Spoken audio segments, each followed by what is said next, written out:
Are you saying under Islamic ruling, is it permitted to go into an expansive war? Jews wanted the Muslims to come and free them. Here comes Islam saying, yeah, you guys can fight each other, but no, we want to defend the men, women, and children. Oppression is forbidden. Rasulullah sallallahu alaihi wasallam never committed a genocide. If you're saying that spreading a system using some sort of military force is wrong, then you have to condemn all the history that goes back. Within the context of Islam, you can have expansive warfare and you can have peace treaties. And this is not uncommon to all civilizations that lived and in fact even live today. So if it's to the interests of Islam, the Islamic Empire, to expand, then there are legislations that can facilitate that. However, this is very, very important. This is not the Crusades. You can't occupy somebody's land and free them from injustice and then force your religion upon them, which is predominantly what Christianity did. So under Islam, you can't do that. You can't force the people into the religion. However, if you have peace treaties with your neighbors, you can't break those treaties either. You can't betray your treaties or do the skullduggery that often people do. Oh, we're at peace with you. They sign peace accord, then they secretly attack. You can't do that in Islam. So the issue here is this: when the Islamic Empire grew, you found that the people were actually the Jews wanted the Muslims to come and free them. The populations actually wanted, because they were oppressed. And under Islam, actually, they were given freedom to live their lives as communities, as individuals. But within the context of Islam and the empire of Islam, there is a concept that you can have an expansive war as well, right? But you can't, there's so many caveats there. You can't be unjust, you can't be an oppressor, you can't force people into your religion. In reality, when we look at it, Brother Sher, what was the result of these wars? It actually made the situation of the very people in those countries much better than it was before they were actually conquered. In reality, it relieved them out of problems and troubles rather than enslaved them and sold them off, as we saw like in the transatlantic slavery or whatever. Allah says, I think, in Surah Al-Ma'idah, Ayah 1, that those who believe must obey and fulfill their contractual obligations. So if we sign treaties, if we sign the agreements, we can't betray them. However, on the other hand, the deen of Islam was a breath of fresh air. One of the purposes of the deen is to establish justice in the land. This is one of the fundamental asls of the deen, foundations for it. Now, how would Islam be able to expand its domain of justice if not to confront the principalities and the powers of injustice? We'll grant an example here. When the Muslim men entered Egypt, there were only 4,000 of us. The fighting men of Egypt above the age of 18, capable of warfare, so young, fighting, healthy men, were over 1 million plus. At least this is what the statistics show. So we ask the question, how does Islam expand into foreign empires which are hostile? How does Islam encounter and engage with them, and what happens out of it? We already know that the Prophet Muhammad sallallahu alaihi wasallam and Brother Abbas and Dr. Imran have mentioned the narration. I forget which Sahaba it was, but that the Sahabi would wear the bracelets of Khosrow. Now, how would that happen if the Muslims don't conquer Ctesiphon, for example, or that the Muslims don't enter Persia? We also have to keep in mind here that the Prophet sallallahu alaihi wasallam mentioned certain areas as being blessed for the purposes of Islam. So, for example, Bilad al-Sham. He mentioned the conquering of Damascus. Why would the Muslims seek to conquer Damascus? What would be the purpose in this? If not, it was the case that the Prophet ﷺ has already said that this will be a city and a land of great spirituality for the Muslim nation. So we see already that these ideas were implanted into the minds of the Muslims by Rasulullah ﷺ.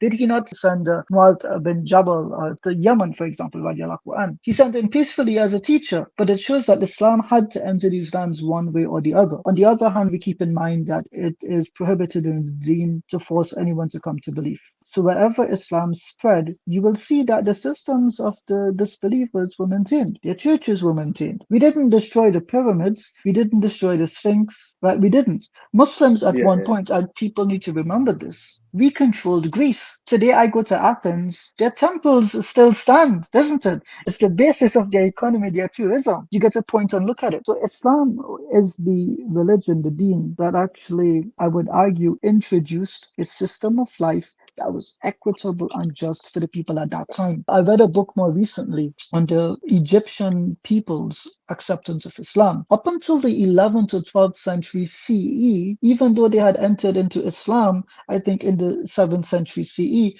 up until the 11th and 12th, the non-Muslims were still the dominant group in Egypt. Yeah. So we asked the Yeah, I'm question, aware if of that. if we were like the Christians, for example, and I don't mean to like make an unfair comparison here, but when the Muslims entered lands, we did not set up residential madrasas and then go into the homes of the Christians and take their children from them and say, Yeah. you remain Christian, we take your children and we'll teach them the true faith in our schools. This happened strictly in Christian lands by Christian empires. Strangely enough, there is one incident where this could have happened, but it didn't, and it's related to the Prophet Muhammad sallallahu alaihi wasallam. I forget which tribe it was, but it's a tribe in the northeast of Arabia. And despite being a Christian tribe, they agreed with Rasulullah sallallahu alaihi wasallam. They would choose to raise their children in Islam. No sword was put to their necks to say, if you don't raise them in Islam, we'll kill you all. And so it's this very strange circumstance where the people were open to Islam. They didn't see it as something inherently threatening. And to be quite honest, at this point, after the Sassanids and the Byzantine Empire had decimated the region for, I would argue, centuries, here comes Islam saying, yeah, you guys can fight each other, but no, we want to defend the men, women, and children. Zulm, oppression is forbidden. And if Yeah. we oppress ourselves, we have the right to be punished by God. It changes here. So historically, yes, the Muslims did seek out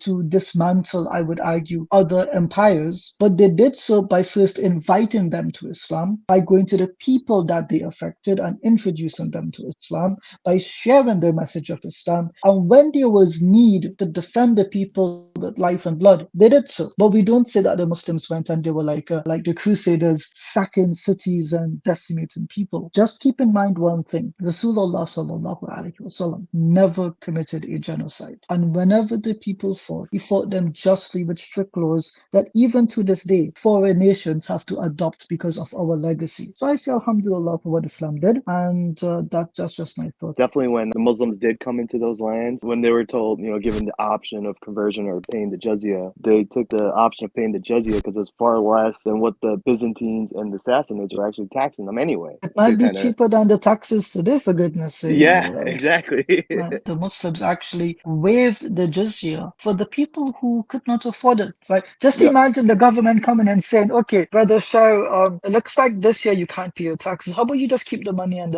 you can still get the benefits of the state? It's all good." You don't see that today, but you see that with Islam. It's such a unique thing. Alhamdulillah. I find it a bit ironic because when they point out the jizya, it's actually reversed. The Muslims are actually have more responsibilities in that system opposed to the non-Muslims who are actually paying far less and have no military obligations and also reap the benefits of the social systems. You can't be treacherous in Islam. Just imagine at a time when actually treachery was the norm. This is how empires conquered. They befriended people, they lied, they said, we're your friends, we're here to help you, we want peace. And then through the back door, they brought in the guns and they brought in the chains and they brought in everything else. And the beautiful thing was that, even when the Prophet ﷺ wanted to hide his tactics, so what he would do, he would march the army north, even though they'd intended to go to the east or the south. This is tactics of war. These are allowed in Islam. But what you can't do is you can't tell the people down south, we're not coming to attack you, we're at peace with you, look, we're heading north, and then all of a sudden you do a treacherous U-turn and then you go and attack them. That's haram in Islam. It's forbidden. And the Prophet ﷺ never did this. So, alhamdulillah, we are at a much higher standard, even 14 centuries ago. If you have a system that is better for people, mankind, this is what you believe sincerely. So let's call it democracy. Yeah. What we see in the modern world is that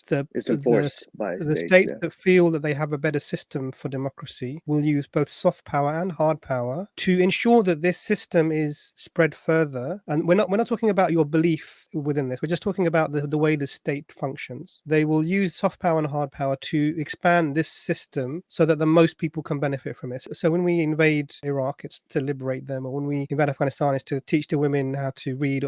We give some moral sort of imperative to it, but the idea is to spread the system. Now, if you're having an interaction with anybody, you have to put these people on at least a footing of awareness that if you're saying that spreading a system using some sort of military force is wrong, then you have to then start to condemn modern history, all the history that goes back. Now, when it comes to Islam, what the brothers have explained excellently and reiterated is that in Islam, one of the things that we have in the system is that there is no compulsion in religion, like ikraha fi din, it's very clear. But the system is one that will give people justice. So even if you're a non-Muslim within that environment, you're benefiting in many, many ways. We don't need to list them because the brothers have mentioned some of them. But the worst tragedy, the worst travesty would be that you're prevented from receiving the message of Islam by the people that are around you, the rulers, etc. So it really becomes a question about, are we allowed to give people the message of the truth? And if that not, is that an oppression upon them? It can be quite a technical discussion. I'm not qualified to talk about the finer details of this. So, for example, we know that some battles were defensive and some battles were preemptive